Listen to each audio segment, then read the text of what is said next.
L'étranger utile. Ils ont trouvé une méthode parfaite, faire semblant de protéger la France, en la noyant.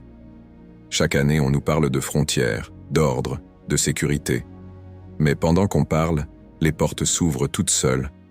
Les clandestins passent sans contrôle, et les nouvelles vagues arrivent légalement, mais sans racines, sans intégration, sans avenir. Ce désordre n'est pas une erreur, c'est un calcul. Parce qu'il y a, derrière cette mécanique, des cercles d'influence qui ont tout intérêt à entretenir la confusion. Des groupes puissants qui contrôlent les médias, la finance, la narration, et qui ont compris qu'un peuple divisé est un peuple muet. Ce sont les mêmes forces qui, depuis des décennies, ont poussé les peuples européens à se vider de l'intérieur. Celles qui ont transformé la famille en concept ringard, qui ont présenté la natalité comme un fardeau, et qui ont érigé l'avortement, la solitude et la consommation comme des idéaux de liberté. Pour la première fois dans l'histoire, un peuple s'éteint doucement sans guerre, sans famine et sans épidémie. Non pas parce qu'on l'a combattu, mais parce qu'on l'a convaincu de ne plus se transmettre lui-même. Et pendant qu'il baisse les bras, d'autres ouvrent les portes à de nouveaux venus pour remplacer ce qu'ils ont eux-mêmes épuisé.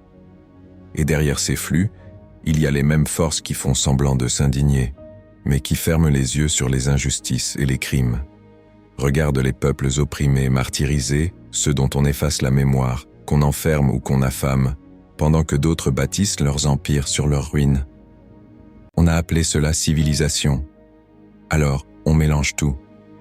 On brouille les visages, les histoires, les origines. On fait d'un travailleur diplômé le cousin d'un délinquant, d'un père de famille un suspect, et d'un citoyen fidèle un étranger permanent. Et quand on mélange tout, on efface tout.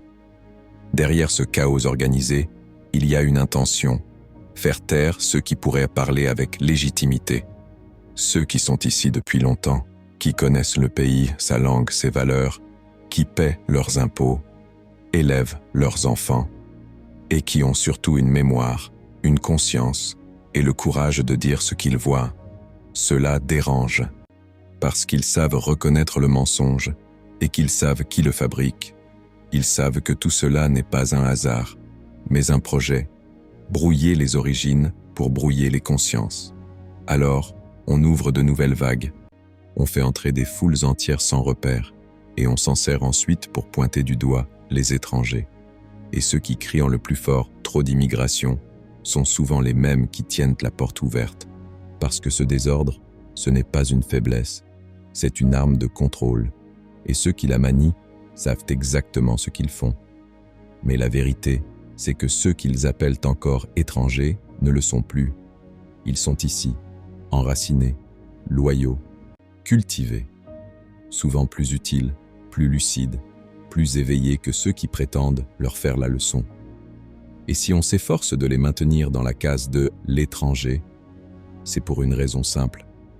Empêcher qu'un local aux origines diverses, éveillé et conscient, ne parle en égal, parce qu'alors, le masque tomberait.